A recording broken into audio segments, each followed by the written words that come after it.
સુરેન્દ્રનગરમાં પાણીની ગંભીર સમસ્યાઓને લઈને લોકોમાં રોષ ફાટી નીકળ્યો છે। વઢવાણના ડાંગસિયાવાડ વિસ્તારમાં છેલ્લા 15 દિવસથી પીવાનું પાણી ન મળતા સ્થાનિક મહિલાઓ ધરખમ તળાવ ખાતે આવેલી પાણીની ટાંકી પાસે એકઠી થઈ હતી અને ઉગ્ર રજૂઆત કરી હતી। સ્થાનિકોનું કહેવું છે કે આ અંગે તંત્રને અનેકવાર રજૂઆતો કરવા છતાં કોઈ ઉકેલ આવ્યો નથી, જેના કારણે તેમને ભારે હાલાકીનો સામનો કરવો પડી રહ્યો છે। મહિલાઓએ ચીમકી ઉચ્ચારી છે કે જો આગામી દિવસોમાં આ સમસ્યાઓનું નિરાકરણ નહીં આવે તો તેઓ આંદોલન કરશે।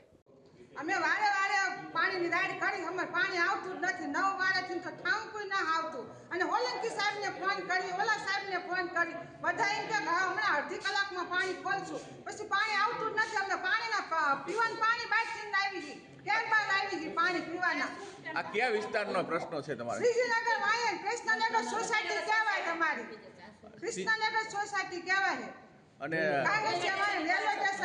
બીજો પ્રશ્ન, 300 રૂપિયામાં ટાંકો લખાવી એટલે એ આપણે રિપોર્ટ કરવાનો, એટલે 300 રૂપિયાની અરજી આપણી અઠવાડિયું પડી રહી ના આવે, 400 રૂપિયા દો એટલે તાત્કાલિક ટાંકો આવે। એનો મતલબ શું? તમે ઈ કેમ તાત્કાલિક આવે? અરજી કરાવેલો ટાંકો કેમ ન આવે? પાણી ન હોય, આ બધું કામ મૂકીને આયા અને વારે વારે આ તકલીફ રે, વારંવાર એક દિને એક દી પાણી ખોલે એટલે અમારે ફોન કરવાનો રહે કે સાહેબ પાણી ન આવ્યું, સાહેબ પાણી ન આવ્યું, એટલે શું અમે ઘડી ઘડી ફોન કરવાનો હોય? અને હવે પાણી નહીં આવે તો અમે રોડ બંધ કરી દઈશું, બધા